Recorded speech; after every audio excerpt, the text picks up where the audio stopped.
Hey, I'm Max Clark. Do you have a business? Do you have business insurance? Do you have a cyber insurance policy? Are you trying to get one? Or is it coming up for renewal, right? Do you have business insurance? Do you have a cybersecurity policy? Are you trying to get one? Is it coming up for renewal, right? Like the answer to those things are, if you have a business, you should have insurance. If you don't have cyber insurance, you should absolutely get it. If you have cyber insurance, it's going to come up for renewal, right? So like the answer to all these questions are yes. I'll just make this test open book and easy for you. With those yeses, the landscape around cybersecurity and cybersecurity insurance, cyber insurance is shifting, right? Insurance carriers do not want to be paying out infinite amounts of money with cyber breaches. And they are tightening the restrictions. And the way they do this is by forcing you as their customer, their insurance customer, to increase your posture. All right. We talk about this in posture, increase your maturity, increase the stuff you got. All right. Now, I'll make a simple example, right? Like if you've got a physical location for your business, what does that insurance want? Do you have a sprinkler system to help your, keep that building from burning down? Do you have locks on the door? Do you have an alarm system? Do you have cameras? You probably think about that, right? Like, if you've got to protecting against theft or fire, the insurance company wants to know if you've got stuff to help protect you against theft and fire. Same thing is true with cyber. And what the insurance company is going to start asking you for and start looking at, if you're not already seeing it, you will see this soon. So get ahead of it. Now is the time to take action and get ahead of this. They're going to want to understand what your identity, how you manage identity and access management. Identity, and maybe they're going to start seeing it as SSO as well, right? So we talk about IAM, it's number one. Number two, it's going to be multi-factor authentication or two-factor authentication.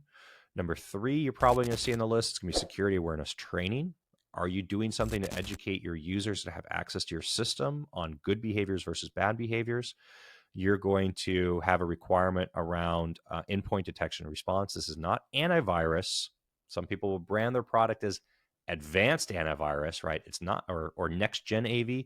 It's not antivirus. It's endpoint detection and response. You're going to have secure email gateway. These are platforms that do a couple things for you. The first one, of course, is they help prevent viruses coming in via email. Email is a huge threat vector.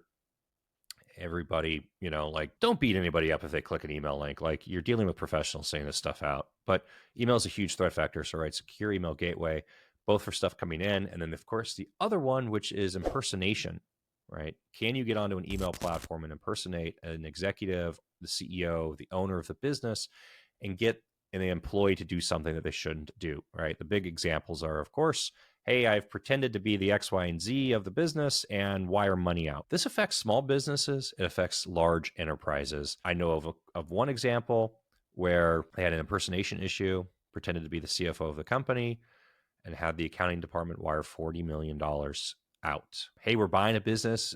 It was normal behavior and activity, wasn't unusual. We've got an acquisition target. It's super confidential because of X, Y, and Z. Had the phrasing correct, had the language correct. Hey, I'm in this country to go close the deal. Not weird, because that's where the person actually was. Everything lined up. I need you to wire money into escrow here. This much, boom, $40 million out the door, right? Problem, technology solution to help prevent that stuff and put that in place. You can level up all of these things, but this is going to become the bare minimum when you see your insurance application. It's going to ask you, you're going to have a checkbox, right? The first one's probably going to be, there's a checkbox of, do you have this? And then you might have a question that's going to say, what do you have specifically, right? Like, do you have a market leading version of this thing? And we know, maybe it's not even market leading. Is it just like actually a market version of this thing? Now, you then have the ability of increasing your posture, or increasing your maturity. You can go from an unmanaged EDR system into managed detection and response. Some people want to brand this stuff MTDR versus MDR. But you go into MDR. MDR usually brings along with it a SIM, threat intelligence. All these things are good, right? Like, having a door is good. Having a door with a lock is better. Having a door with a lock with a deadbolt is better.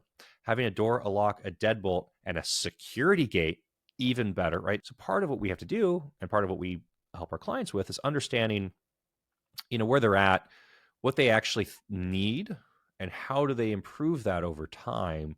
Or maybe, the first answer isn't, we're going to go put and retrofit everything with security doors and security gates, but Do you at least have the door and the door lock on?